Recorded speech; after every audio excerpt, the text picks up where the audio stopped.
안녕하세요. 오늘도 사연살롱을 찾아주셔서 감사합니다. 저는 지방 대도시에 살고 있는 30대 초반의 여성이에요. 전문직으로 일하고 있고요. 완전 저 등쳐먹고 살려고 하던 남편과 이혼한 지 얼마 안 됐네요. 남편은 결혼 전 자기가 꽤나 능력 있는 스타트업 사업가인 것처럼 포장을 했는데요. 결혼하자마자 다 뽀록이 나더라고요. 저는 그런 것까지 이해하고 용서하며 사는 건 아니라고 생각해요.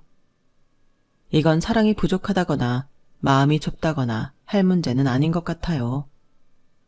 사람을 속이고 거액을 여기저기서 끌어다 쓴 뒤에 저한테까지 피해를 끼치는데 그걸 그냥 다 끌어안고 사는 건 못하겠더군요.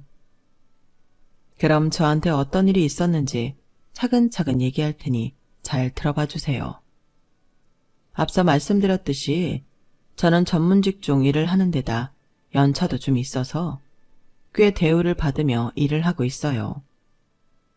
정확히 이 일이다 라고 말씀드리기는 어렵지만 디자인 계열 쪽이라는 것만 밝혀둘게요.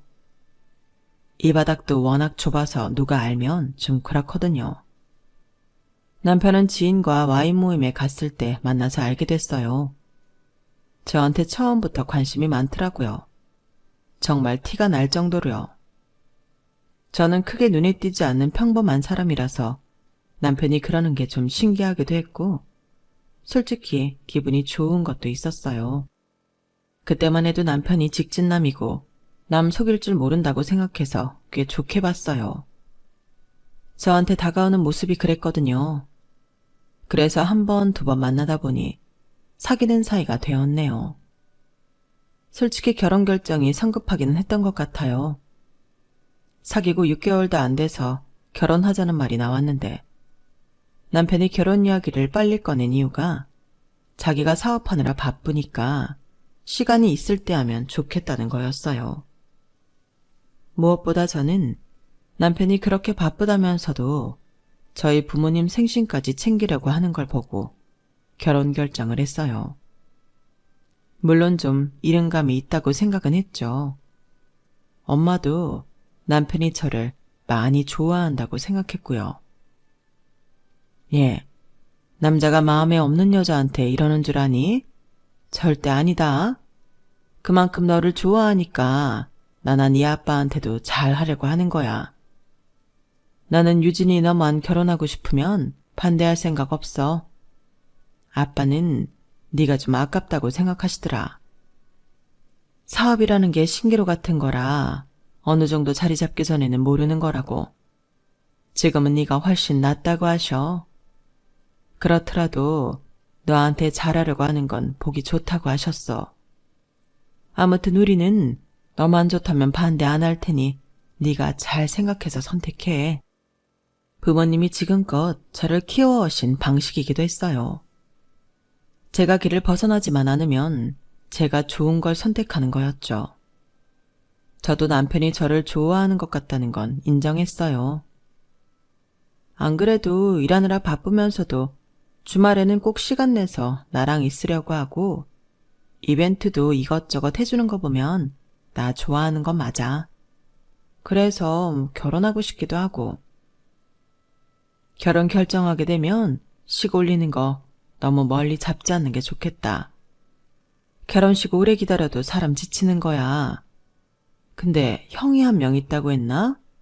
아버지는 돌아가시고 어머니만 계신댔지? 형은 6년 전에 결혼했대. 어머니는 프랜차이즈 국밥집 하고 계시고 형은 회사 다닌대. 영민 씨 형수랑 형이랑 같은 회사 다닌대. 사내 연애에서 결혼했다더라. 평범해도 각자 생활력 강한 집인 것 같아. 그래, 자기들 먹고 잘 거 잘 챙기면 그게 최고야. 꼭 돈이 많고 재산이 많고 그런 게 중요한 게 아니야. 물론 여유가 있으면 더 좋지만 스스로 벌 능력이 있는 게 더 중요하니까. 그런 사람이면 너 고생시킬 일도 없겠네. 라며 엄마도 만족스럽게 생각하셨어요. 아빠는 남편이 너무 호인인 것처럼 구는 게 좀 부자연스럽다고 하셨지만요. 결론적으로 보면 아빠 말이 맞았고 엄마랑 저는 아주 감쪽같이 속은 거였어요. 엄마는 남편이 워낙 잘하는 모습에 결혼하고 나서도 저 힘들게 하지 않을 거라는 것만 보셨던 거였어요. 엄마가 재산이 많은 게 중요한 게 아니라고 하셨지만 사실 저희 집은 꽤 여유가 있었어요. 그렇다고 저나 언니가 능력이 없는 것도 아니었고요. 언니는 해외에 취업해서 자리를 잘 잡고 있었거든요. 저도 제 일을 하고요.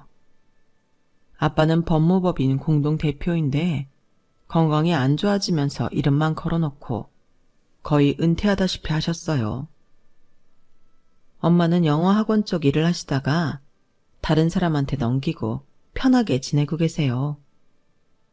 저는 대학 졸업하자마자 취직을 해서 그래도 꽤 일을 한 편이고 돈도 좀 모았어요. 그럼에도 부모님은 제가 결혼한다고 하니 뭐 하나라도 해주고 싶어 하셨어요. 언니가 아직 결혼할 생각이 없다고 하기도 했고 무엇보다 제가 집안을 통틀어서 제일 먼저 결혼 얘기가 나온 사람이거든요.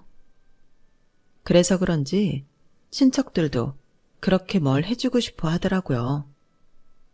반면 남편 집에서는 맨 처음부터 한다는 말이 보태줄 돈이 없다는 거였어요. 집도 저랑 남편 보고 알아서 하라고 하더군요. 물론 집에 모아놓은 돈이 없으면 그렇게 말하는 것도 이해는 가요. 또 각자 제 앞가림 할 줄 아는 성인들이니 어찌 보면 집 문제도 자기들이 할 수 있는 선에서 알아서 하는 게 맞기도 하고요. 하지만 그럼에도 어쩐지 섭섭한 마음이 드는 건 어쩔 수 없더라고요. 형이랑 형수가 같이 돈 번다고 해도 조카 때문에 쓰는 돈이 꽤 되나 봐. 왜, 그 극성부모 있잖아. 우리 형네가 딱 그렇거든. 피아노, 바이올린, 미술에, 축구에, 수영에 진짜 별거 다 시키더라. 걔 다니는 유치원도 되게 좋은 데야. 뭐 줄 서서 기다렸다가 들어가는 그런 데래. 그러다 보니 둘이 벌어도 항상 빠듯한 거지. 그래서 엄마가 형한테 돈을 좀 준 게 얼마 안 됐나 봐. 내가 이렇게 결혼하겠다고 할 줄 모르고 모은 돈 형 주셨다고 하더라고. 그걸 내가 뭐라고 할 수는 없잖아. 그래, 자식한테는 좋은 건 다 해주고 싶으니까 그럴 수 있지. 어머니도 그러니까 도와주셨을 테고 이해해. 그렇기는 해도 형네 집에서도 동생이 결혼한다는데 축하 인사도 없고 작은 선물 하나 해주겠다는 말이 없는 걸 보고 좀 의아했어요. 집안마다 다 분위기가 다르다고 해도 이게 맞나 싶더라고요. 왠지 남편이 집안 여건도 그렇고 결혼할 때가 아닌데 하려는 건가. 그런 생각도 들었죠. 그러면서 이 결혼을 해도 되려나 하는 마음이 슬쩍 고개를 들었는데 우물쭈물 하는 사이에 남편이 이미 결혼식장 예약부터 여러 가지 일을 처리했고 저는 어느새 드레스를 입고 식장에 들어가 있었네요. 이제야 깨달은 거기는 한데 제가 결혼 전 남편한테 결혼하면 친정에서 집 사줄 거라는 말을 한 적이 있었어요. 그건 부모님이 저하고 언니한테 꼭 해주겠다던 약속이었거든요. 남자 쪽에서 전적으로 집을 책임진다고 해도 저희 이름으로 해줄 거라는 거였어요. 전세를 놓든 월세를 놓든 생활에 여유를 갖고 살라는 뜻이었어요. 남편은 저한테 그 얘기를 들은 다음부터 그렇게 빨리 결혼하자는 말을 했던 거였어요. 그때야 뭐 전혀 그걸 생각하지 못했었고요. 바보같이 정말 저를 너무 좋아해서 결혼을 서두른다고만 그렇게만 믿고 있었죠. 남편은 결혼이 결정된 후에 집을 따로 얻지 말고 저희 부모님이 해주시는 집에서 살자고 했어요. 어차피 누가 살든 마찬가지 아니냐고요. 전세를 돌리는 건 저희가 여유 있게 이사갈 수 있을 때 하자더군요. 저는 딱히 전세금 들어오는 게 간절하지도 않았고 돈이 궁한 게 아니었기 때문에 좋다고 했어요. 남편은 아주 입이 귀에 걸려서 이렇게 말했어요. 우리 집 걱정 안 하는 게 어디야. 진짜 유진이 니다 톡톡히 본다. 집 구한다고 대출 같은 거 알아볼 생각하니까 앞이 캄캄했거든. 이거 우리 집에 말하면 엄마랑 형도 되게 좋아하실 거야. 이렇게까지 좋아할 줄은 몰랐네. 근데 영민 씨 사업하면서 대출 같은 걸 뭘 그렇게 힘들어해? 나는 집이 어디서 살든 별 상관없기는 한데 집 걱정을 많이 했다니 좀 갸우뚱하다. 혹시 지금 사업 힘들어? 아니야, 사업은 내 페이스대로 잘하고 있어. 그냥 집 알아보고 서류 구비하는 거 귀찮잖아. 그런 뜻으로 이해하면 돼. 순간 남편의 표정이 뭔가 들킨 것 같아 보였지만 저는 대수롭지 않게 넘겼어요. 제가 전곡을 찌른 거였는데 말이죠. 아무튼 그 이후 정신없이 준비를 해서 저희는 결혼을 하게 됐어요. 집 하나 해결되니 나머지는 남편이 아주 일사천리로 다 해버리더라고요. 시어머니는 아예 다른 도시에 살고 있어서 자주 찾아뵐 일이 없었고, 아주버님은 같은 도시여도 꽤 떨어진 곳에 살고 있어서 부딪힐 일이 없었어요. 그럼에도 상견례 때와 결혼식 때 저를 보고는 엄청 마음에 들어 하셨네요. 특히나 저희 친정이 여유 있다는 걸 마음에 들어 하는 눈치였어요. 하긴 결혼하면서 집까지 다 해오는 며느리인데 싫어할 이유가 없기는 하잖아요. 게다가 제 나이가 많은 것도 아닌데 벌써 이쪽 업계에서 자리를 잡아서 인정도 받고 있다고 하니 여러모로 만족스럽다고 대놓고 말을 하더라고요.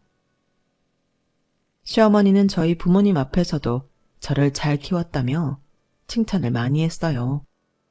예쁘게 봐주셔서 감사해요. 우리 유진이 저희가 잘 키운다고 키웠습니다. 모쪼록 잘 부탁드려요. 아우, 당연하죠. 이렇게 똑 부러지고 능력 있는 아이를 뭐라고 할 게 있겠어요. 저는 아들만 둘이고 딸이 없어서 그런지 딸 둘인 사돈댁이 참 부럽습니다. 결국 부모 곁에는 딸이 남는다잖아요. 그래서 저는 유진이 제 딸처럼 여기고 살 거예요. 그렇게 해주시면 저희도 너무 감사하죠. 저희야말로 둘이 살 신혼집까지 사돈댁에서 해주셔서 얼마나 좋은지 모르겠어요. 사실 집 문제가 제일 크잖아요. 그게 딱 되니까 어찌나 마음이 편한지요. 정말 감사합니다. 아닙니다. 그거 원래 저희가 애들 결혼할 때 하나씩 주려고 오래전부터 생각해뒀던 거예요. 자식 결혼하는데 여유 자금은 만들어줘야 하잖아요. 그래서 저는 아파트를 주자 싶었던 겁니다. 딸들이라 애비로서 그런지 자기들 비상 자금이 있어야 한다는 생각이 강했네요. 그 정도는 해줘야죠. 라며 아빠는 신혼집을 마련하지 않고 제 아파트에 들어와서 사는 걸 애들로 불만족스럽게 표현했지만 더는 말씀하지 않으셨어요. 남편 집에서도 더 해주고 싶은 거 못하는 걸 수도 있으니 그 정도로만 한다고 하시더라고요. 상견례 때 아주버님 내외는 아이를 잠깐 도우미한테 맡기고 나왔다고 했고요. 여러모로 스무스하게 잘 흘러간 인사짤이라고. 그리고 결혼이었어요. 그런데 결혼 전 시어머니한테 좀 섭섭한 게 있었는데 결혼 폐물 세트 하나만큼은 제 마음에 드는 걸로 해주시겠다고 큰 소리 치시더니 막상 제가 원하는 브랜드 걸 고르니까 아주 곤란해 하시더라고요. 예, 그런 거는 괜히 값만 비싼 거 아니냐? 굳이 백화점에 삐까뻔쩍하게 매장 있는 데서 해야겠어? 여기 보면 거의 비슷한데도 가격이 거의 3분의 1은 싸잖아. 어머니, 그래도 디자인도 그렇고 나중에 에이스 같은 것도 다른 거예요. 무엇보다 이런 줄이나 귀걸이 침 같은 거 마무리도 이 브랜드 걸 따라갈 수 없잖아요. 너 은근히 허영이 있구나. 돈 좀 이씨산 애들이 그렇기는 하다만 나는 더 싸게 살 수 있는 걸 왜 돈 더 주고 사는 건지는 이해를 못하겠다. 나는 돈 이것밖에는 못 주겠어. 그럼 그만큼만 돈 주세요. 나머지는 제가 보태서 원하는 거 살게요. 그래도 결혼할 때 한 번 받는 폐물 세트인데 제 마음에 드는 걸로 하고 싶어요. 그래라 그럼. 근데 네 고집도 참 어지간하다. 웬만하면 어른이 해준다는 거 받는 게 예의 아니니? 참. 저를 딸처럼 여기며 예뻐해주겠다고 하신 지 얼마 되지 않아서 바로 눈앞에서 빈정거리기나 하니 저도 참 당황스럽기는 하더라고요. 진짜 딸처럼 여길 수 없다는 건 저도 알아요. 그래도 조금 마음에 안 맞는다고 이렇게까지 바로 태세 전환해서 저더러 허영이 있다느니 예의가 어떻다느니 그런 말을 할 줄은 몰랐어요. 그래도 시어머니는 제가 집이 있다는 것 때문인지 다른 걸 무리하게 요구하지는 않았어요. 그런데 결혼하고 집들이 하는 건 미처 집 정리가 되기도 전에 무조건 날짜 정해서 하라는 식이라 당혹스러웠죠. 제가 집 정리를 더 해야 한다고 하니 아주버님이랑 와서 돕겠다며 아예 자기가 정한 날짜에 쳐들어왔어요. 그러더니 저희 아파트를 샅샅이 훑어보면서 진짜 좋다며 연신 부러워하더군요. 아주버님은 정말 부러워하는 게 보여서 제가 형님 눈치가 보일 정도였어요. 야, 영민아, 너 진짜 재수씨 업고 살아야겠다. 내가 이런 집에서 신혼 시작했으면 평생 해달라는 대로 다 해줬을 거야. 아주버님, 무슨 그런 말씀을 하세요. 집장만만 했지 다른 거는 영민 씨도 많이 보탰어요. 아유, 아파트가 중요하죠. 이런 좋은 동네에 이런 아파트잖아요. 너무 그러니 제가 민망하기도 했지만 솔직히 남편이 아주버님 하는 말을 좀 새겨 들었으면 했어요. 결혼해서 보름도 지나지 않았지만 남편이 집안일을 등한시하는 게 보였거든요. 물론 결혼하면 다 변하고 자기 살던 습관이 나온다고는 하지만 저래가지고 무슨 사업을 하나 싶을 만큼 남편은 좀 게으르고 만사를 귀찮아했어요. 그리고 일한다고 서재에 들어가 있을 때 들여다보면 눈이 빠져라 핸드폰만 두들기고 있었고요. 남편은 그렇게 자기 본 모습을 조금씩 드러내기 시작했어요. 무엇보다 공동생활비 통장을 만들자고 하는 말에 남편은 자기는 당분간 돈이 없다고 하는 게 너무 황당했어요. 나 가전제품이니 소파니 가구니 이런 거 다 대출받아서 한 거야. 그거 갚은 것만도 지금 엄청 벅차. 안 그래도 회사 일 때문에 대출받은 것도 있어서 머리가 다 지끈거린다고. 그러니까 한 몇 달만이라도 네 돈으로 먼저 생활하자. 괜찮지? 회사 일은 회사 돈으로 하는 거잖아. 그럼 영민 씨 여윳돈 하나 없이 먼저 결혼부터 하자고 지른 거야? 그렇다고 집안 살림살이 영민 씨 혼자서 한 것도 아니잖아. 나도 절반은 보탠 거야. 이거 너무 대책이 없어 보이네? 대책이 없기는 왜 없어. 지금 사업 잘 되고 있고 목표치 수익만 달성하면 다 풀린다고. 그러니까 조금만 기다려. 네가 쓴 건 진짜 하찮을 만큼 돈 갖다 줄 테니까. 남편은 대수롭지 않은 일처럼 말하며 큰 소리를 쳤지만 저는 완전 속았다는 생각이 들었어요. 저한테는 집만 해결되면 다 될 것처럼 말하고 결혼한 건데 대출받아서 겨우 결혼식을 치르고 살림을 장만한 거잖아요. 그것도 저랑 반씩 하는 건데 말이에요. 저는 자금 상황이 어떤지 지금이라도 사실대로 말하라고 했어요. 처음에는 이 핑계 저 핑계 대며 빠져나가던 남편은 제가 정말 화가 난 걸 깨닫고는 어쩔 수 없이 실토하더라고요. 내가 결혼하기로 하고서 사업이 좀 힘들어졌어. 근데 원래 그런 거 하다 보면 기복이라는 게 있는 거잖아. 이번에는 다른 때보다 빡세더라. 완전 법인카드로 돌려먹기 하느라 죽을 지경이야. 그런 얘기는 결혼 전에 했어야 되는 거 아니야? 아니 이런 상태에서 어떻게 결혼을 하겠다고 해? 그냥 결혼한 것도 아니고 무리해서 빨리 한 거잖아. 내 입으로 결혼하자고 해놓고 미루자고 어떻게 말하냐. 그리고 이건 내 문제인데 그걸 너한테까지 말해서 걱정시키는 건 좀 아니잖아. 어쨌든 결혼 무사히 했고 우리 당장 돈 없는 거 아니잖아. 지금 잘 지나가고 있으니까 곧 회복될 거야. 너무 걱정하지 마. 조금만 봐주라. 저는 이게 봐줘서 될 일인가 싶더라고요. 그렇게 힘들었으면 결혼하는 게 분명 큰 부담이었을 텐데 오히려 자기가 더 서둘러서 빨리 하려고 했던 게 좀 의심스러웠어요. 저는 그제야 조금씩 다른 관점에서 남편을 보게 됐어요. 결혼하고 한 달 정도 됐을 때의 일이네요. 당장에 힘들다는 사람한테 더 말해봤자 돈이 나을 것도 아니니까 저는 제 돈으로 생활을 했는데요. 그러는 동안에도 남편은 대체 사업을 하는 건지 뭘 하는 건지 모르겠더라고요. 그래도 제가 아빠랑 엄마가 일하는 걸 보고 자랐는데 제대로 일하는 게 뭔지 왜 모르겠어요. 남편은 돈 때문에 누가 전화하는 것 같으면 곧 된다는 말만 하고 얼른 끊거나 어떻게든 회피하려고만 했어요. 그렇다고 일에 집중하는 것 같지도 않더라고요. 그러고 또 두어 달쯤 지났을 때 시어머니가 대뜸 화를 내며 저한테 전화를 했어요.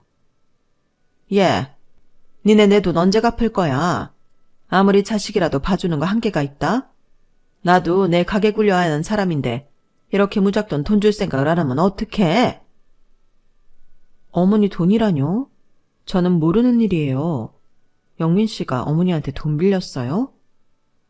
알고 보니 남편은 결혼하기 몇 달 전에 시어머니한테 2천만 원을 빌렸다더군요. 회사에 급한 불 끈다면서요. 나는 너도 알고 있는 줄 알았는데 아니었니? 그럼 얘 요즘 뭐 하니? 일을 하기는 하는 거야? 네, 매일 출근하고 뭐 사업하기는 하는 것 같은데 저는 정말 돈 문제는 몰랐어요. 나는 너랑 결혼만 하면 니네 신혼집 담보를 대출받아서 금방 갚는다길래 그런 줄 알고 빌려준 거야. 내가 그랬지? 니들 결혼식에 보탤 돈 없다고. 그런 사람이 무슨 큰 여유가 있어서 오랫동안 2천만 원이나 빌려줄 수 있겠어. 아, 영민이 이 녀석 대체 뭘 어떻게 하고 있는 거라니? 그러면서 시어머니가 한탄을 하는데 저는 화들짝 놀랐어요. 제 아파트를 대출을 받는다고 했다니요. 저는 그제야 이 인간이 내 아파트를 목적으로 결혼하자고 했구나 싶더라고요. 제가 부모님이 줄 아파트가 있다는 말을 한 다음부터 얼른 결혼하자고 엄청 졸라댔다는 걸 그제야 깨달은 거죠. 퇴근 후 남편한테 이 이야기를 하니 남편은 엄청 당황해서 버벅거리더라고요. 그게 말이야 유진아. 진짜 너무 돈이 급한데 더는 빌릴 수 있는 데가 없어서 그랬어. 그럼 결혼할 때 대출 받았다는 거 그거는 뭐야? 그거 은행 대출 받은 거 맞아? 저축은행에서 받은 것도 좀 있고 나머지는 개인적으로 아는 사람들한테도 좀 빌렸어. 그래서 나 그거 갚느라 정신없다. 그러니까 나한테 뭐라고 하지 마. 뭐라고 하지 말라니 무슨 말이 그래? 어머니가 그러시던데 이 아파트 대출 받아서 갚는다고 했다며. 근데 나더러 뭐라고 하지 말라니. 나 그러니까 대출 받게 해주든지 아니면 그냥 잠자코 있으라고. 지금 나한테 화내는 거야? 적반하장도 유분수지. 나한테 화를 내? 그러자 남편은 입을 다물더니 서재로 들어가 버리더군요. 그리고 잠시 후 나와서 저한테 대출 좀 받자며 사정을 했어요. 유진아, 진짜 이 고비만 넘기면 돼. 그러니까 아파트로 대출 좀 받자. 어? 하도 사정을 하니 저도 좀 안 됐다는 생각이 들었고 그때만 해도 결혼 파토 낼 생각은 없었기 때문에 진지하게 고민을 했어요. 그런데 남편이 화장실 간 사이에 우연히 보게 된 문자들을 보고 저는 당장 헤어지기로 마음먹었어요. 거기에는 온통 제 아파트 대출 받아서 돈 갚는다는 말로 도배가 되어 있었고 사람들마다 그게 언제냐, 돈 언제 나오냐는 문자들이 줄이어 오더라고요. 저는 그제야 이 남자가 계획적으로 저랑 결혼했다는 걸 깨달았어요.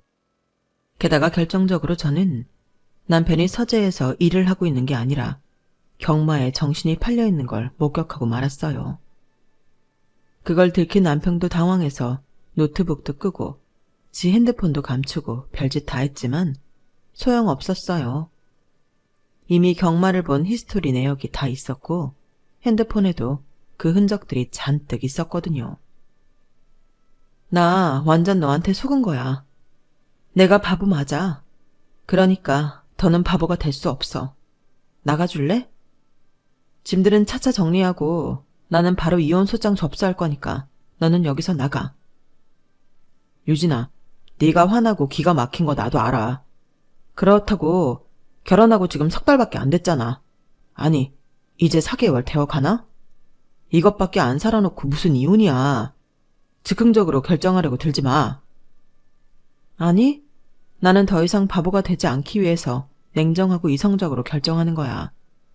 내가 네가 결혼 후 저질렀던 모든 걸 귀책 사유로 다 해버리면 너는 나한테 위자료 엄청 물어줘야 될걸? 그러니까 그냥 합의하자고. 제가 완강하게 나오니까 남편도 더는 어쩔 수 없겠다 싶었는지 체념을 하는 것 같았어요. 그럼 나 살 곳 알아볼 때까지만 있게 해주라. 그 정도는 해줄 수 있지? 저는 알겠다고 하고 되도록 빨리 알아보라고 했어요. 그리고 제가 집에 없으면 남편이 무슨 장난을 칠지도 모른다는 생각에 집안에 CCTV도 설치해놓고 저도 집을 나가지 않고 있었네요. 남편과는 각자의 생활 공간을 갖고 있었고요. 그런데 또 2달이라는 시간이 지나가는데도 남편은 집을 알아보는 건지 어쩌는 건지 나갈 생각을 안 하더라고요. 저는 처음 이혼 얘기가 나왔을 때 이미 소장을 접수해 놓은 상태였고 귀책 사유에 대한 증거도 많이 모아서 변호사에게 갖다 주었어요. 한마디로 서류만 보내면 되는 상태였는데 그래도 짧은 기간이나마 같이 산 사람에 대한 배려로 그 인간이 먼저 짐을 싸서 나가기를 기다리고 있었어요.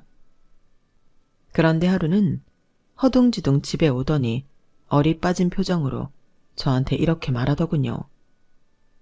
혹시 형하고 통화했어? 형이 여기 온다고 했어? 나는 전화 받은 거 없는데 여기로 오신다고 했어? 아니, 형이 보자고 했는데 여기로 올까봐 그랬지. 내가 밖에서 만나고 올게. 뭔가 어색하게 억지 웃음을 지던 남편은 후다닥 밖으로 뛰어나가더라고요. 그러더니 2시간쯤 지나 남편은 녹초가 돼서 집으로 돌아왔어요. 표정은 아주 어둡고 안 좋았고요. 저는 무슨 일인지 별로 물어보고 싶지도 않았는데 다짜고짜 소파에 털썩 앉더니 머리를 감싸쥐고 힘들어 하더라고요. 아, 형이 자꾸 집에 온다고 해서 말리느라 엄청 힘들었네. 어쨌든 우리는 헤어지기로 한 거니까 유진이 너한테 혹시 전화가 와도 집에 오라는 말은 하지 마. 알았지? 나는 곧 나갈 건데 여기 와서 뭐 하겠어. 은근히 자기가 피해자인 양 저를 봐주듯 말을 하길래 저는 기도 안 차서 한마디 했어요. 나를 봐주기라도 하는 것처럼 말하는데 이 문제의 본질은 네가 나를 속이고 결혼했다는 거야. 내 아파트로 뭘 어떻게 해보려고 한 거잖아. 그래서 살면서 내 돈으로 대충 다 떼우고 살려고. 결혼식도 무리해서 한 거고 그래놓고 나 때문에 형이 집에 못 오는 것처럼 말하지 마. 제가 차갑게 딱 잘라 말하자 남편은 제 눈치를 보며 더 이상 말을 하지 않았어요. 그리고 며칠이 지나서 제가 연차를 내고 변호사 사무실에 가보려고 했던 날이었어요. 그런데 대뜸 아주버님이 오더니 무작정 방들을 다 둘러보고 줄자로 여기저기 재보는 게 아니겠어요? 커튼 치수까지 일일이 말이죠. 저는 이게 다 무슨 일인가 싶어 어안이 벙벙했어요. 아주버님, 지금 뭐 하시는 거예요? 저희 집 치수는 왜 재시는데요? 재수씨야말로 엉뚱하게 그게 무슨 소리예요? 저희 이번 달 말에 여기로 이사 오잖아요. 네? 여기로 이사를 온다고요? 영민이가 말 안 했어요? 얘기 다 된 걸로 아는데? 이 자식 뭐가 어떻게 된 거야? 저기 일단 무슨 일인지 좀 얘기해 주세요. 영민이가 저한테 1억 5천만 원 빌려갔거든요. 그거 못 갚으면 이 집 들어와서 살라고 했었어요. 근데 이놈이 지금 벌써 약속 날짜 몇 번을 어겼는지 몰라요. 우리도 빠듯한 거 재수 씨도 알죠? 오죽하면 그놈 결혼할 때 뭐 하나 못 해줬겠어요. 사실 나나 우리 집사람은 1억 5천 빌려주면서 이자 안 받는 거 그걸로 퉁쳤다고 생각했어요. 근데 이제는 저희도 더는 기다릴 수가 없어요. 애 학교 문제도 있고 해서 이쪽으로 이사 오고 싶어도 영민이가 돈을 안 줘서 못 온다고요. 그래서 지 회사 찾아간다니까 저한테 이 집에 들어와서 살라고 하더라고요. 저는 너무 기가 막힌 데다가 정신적 충격으로 머리가 멍해졌어요. 재수씨, 돈 빌린 것도 모르고 있었던 모양이네요. 영민이가 다 얘기됐다고 했는데? 어쨌든 우리는 여기 와야 해요. 그렇게 알고 이번 달 말에 이사 나가세요. 아니요. 아주버님이야말로 모르는 일이 있네요. 저 이혼 소장 접수했어요. 저 인간이 제 아파트 노리고 결혼한 게 확실해서 지금 합의만 기다리는 중이었다고요. 아니, 집에서 나가기 싫은 건 알겠는데 왜 그런 거짓말을 해요? 이혼하기로 한 부부가 왜 여기서 같이 살아요? 그건 자기가 갈 데 없다고 조금만 말미를 달라고 해서 마지막 배려 차원에서 인간적으로 대하느라 봐준 거라고요. 그러니까 이 집에 못 들어오세요. 아주버님, 여기 들어오실 권리 없어요. 저희도 안 돼요. 애한테 들어가는 돈이 얼만데. 이쪽으로 지금 이사를 와야 학교도 원하는 데 갈 수 있다고요. 내가 이 집 계속 탐내니까 영민이가 그럼 여기로 들어오고 자기네가 집을 못 구하면 우리 아파트 전세로 살기로 했다고요. 아니 그건 그러니까 동생분하고 해결하시고요. 이 집은 엄연히 제 명의고요. 제가 이 집을 아주버님한테 드려야 할 이유 없어요. 지금 아주버님이라고 부르는 것도 제가 예의를 지키느라 그런 거지.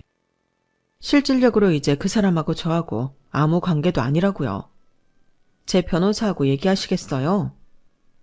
아니, 이 집을 오로지 재수씨 이름으로만 했단 말이에요? 나는 못 믿겠는데?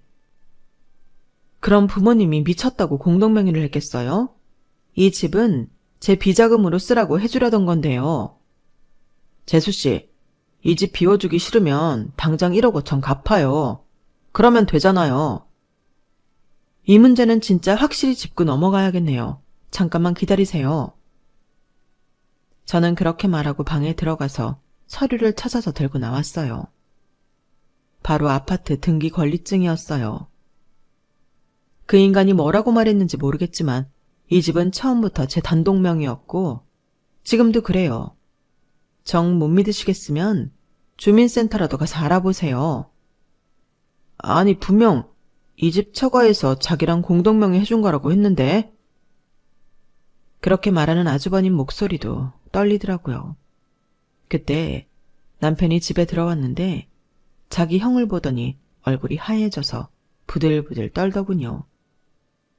아주버님은 무섭게 남편을 쏘아봤고요. 금방이라도 한 대 칠 것처럼 보였어요. 아주버님 앞에서 허세 부리고 싶어서 저랑 공동명의했다고 말했나 본데 전혀 사실이 아니니까 그런 줄 아세요. 아주버님 이 집에 이사할 권리 없어요. 그러니까 제발 좀 당신 동생 데리고 이 집에서 나가주세요. 저는 그러면서 마지막으로 제 변호사와 통화까지 연결해주면서 현 상황이 어떤지 정확히 인식하게 했어요. 그제야 모든 실상을 알게 된 아주버님은 얼굴이 시뻘개져서 열받아 미치려고 하더라고요. 남편은 자기 형 앞에서 두 손을 비비며 이렇게 말했어요. 형, 일단 내가 1,500만 원 구해놨으니까 그것부터 받아. 그걸로 좀 당분간만 참아줘. 어? 보시다시피 우리 이혼하게 돼서 뭘 해줄 수가 없어. 남편 말이 끝나자마자 아주버님은 남편 따귀를 철썩 갈겼어요. 어찌나 세게 때렸는지 한 대 맞은 남편이 바닥에 나뒹굴 정도였어요. 형은 내 가족이잖아. 그런데 형까지 이러면 어떡해, 어? 너 엄마한테 빌려온 돈도 안 갚았다며. 네가 이러는 게 한두 번이야? 나랑 엄마가 계속 네 뒤치다거리만 하고 살아야 돼? 이게 돈 있는 마누라 얻어서 이제 좀 우리 짐 벗나 했더니 이혼이나 당하게 생기고 말이야. 그러면서 무슨 할 말이 있다고 그래. 가족? 너 가족 아니었으면 벌써 손절했어. 알아? 다 됐고 당장 돈 내놔. 대체 돈을 다 어디다 쓴 거야?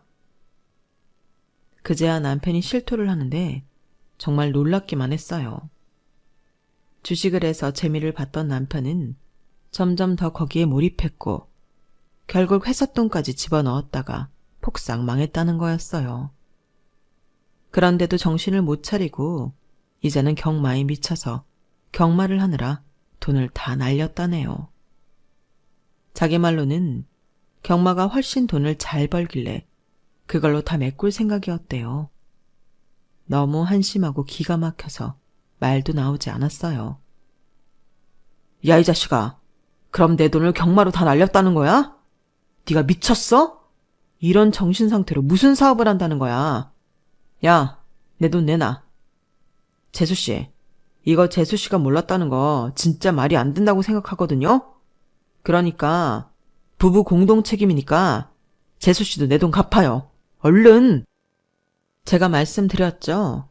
저도 전혀 몰랐고 이 인간이 제 아파트로 대출받아서 돈 갚을 꿍꿍이가 있었던 것도 몰라서 이혼 소송한다고요. 아까 변호사한테도 들었잖아요. 저는 이 사람이 빚진 거 갚을 의무 없어요. 결혼해서 생활비도 다 제가 썼고요. 이 아파트도 친정에서 해준 거고요. 혼수도 저랑 반반 했어요. 제 돈도 들어갔다고요. 그런데 제가 무슨 빚을 갚아요? 저한테 억지 부리지 마세요.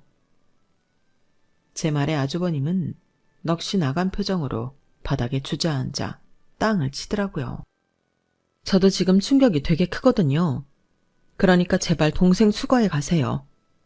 나가달라고 말한 게 벌써 몇 달 전인데 아직도 이러고 있었던 것도 아주버님을 속이려고 그런 거 아닌가 모르겠어요.